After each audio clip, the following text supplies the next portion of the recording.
नमस्ते दोस्तों, स्वागत है आपका मेरी नई कहानी में।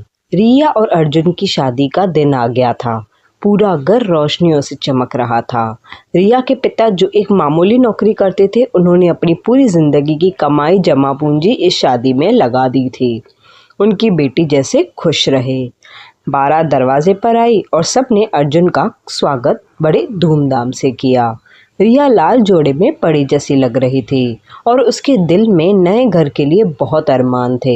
सब कुछ परफेक्ट ठीक चल रहा था जब तक कि मंडप की रस्में शुरू नहीं हुई। किसे पता था कि ये खुशी का मौका पल बाहर में एक बड़े झगड़े में बदल जाएगा। जैसे ही फेरे लेने का वक्त आया, अर्जुन के पिता ने अचानक सबके सामने एक महंगी गाड़ी की मांग कर दी। उन्होंने कहा कि जब तक गाड़ी की चाबी हाथ में नहीं आती, उनका बेटा फेरों के लिए नहीं उठेगा। रिया के पिता ने हाथ जोड़े गिड़गिड़ाए हुए कहा कि उनके पास अब कुछ नहीं बचा देने के लिए। उनकी आंखों में आंसू थे और वो पूरी महफिल में शर्मिंदा हो रहे थे। पर अर्जुन खामोश बैठा रहा।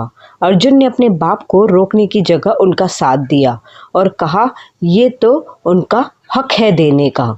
पूरी बारात में सन्नाटा छा गया और लोग एक दूसरे से पता नहीं क्या क्या बातें बनाने लगे। रिया मंडप में बैठी ये सब देख रही थी और उसका दिल अपने बाप की हालत देखकर फट रहा था। उसने देखा कि जिस बाप ने उसे हमेशा शहजादी बना के रखा, आज वो लालच के लिए गिड़गिड़ा रहा है। रिया ने अचानक अपना सर उठाया और अपनी शादी का दुपट्टा खोलकर एक तरफ फेंक दिया।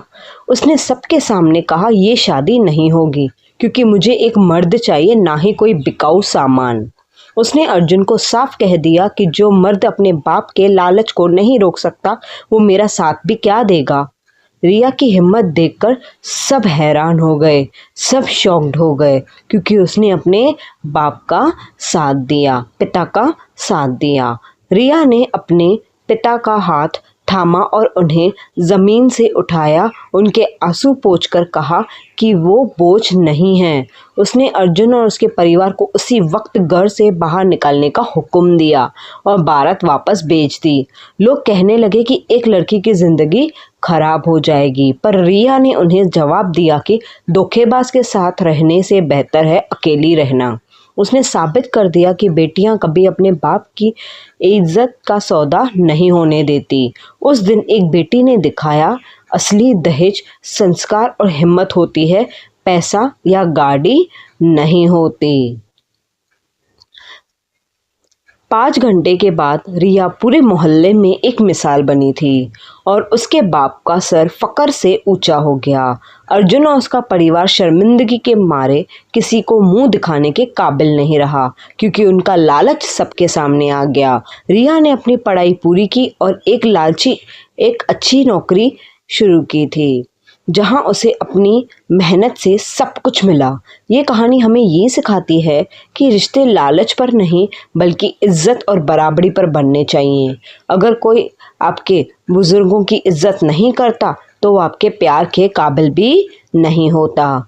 कभी भी गलत के सामने सर मत झुकाना, अपने हक के लिए ज़रूर लड़ना। कहानी अच्छी लगी हो तो लाइक शेयर एंड सब्सक्राइब।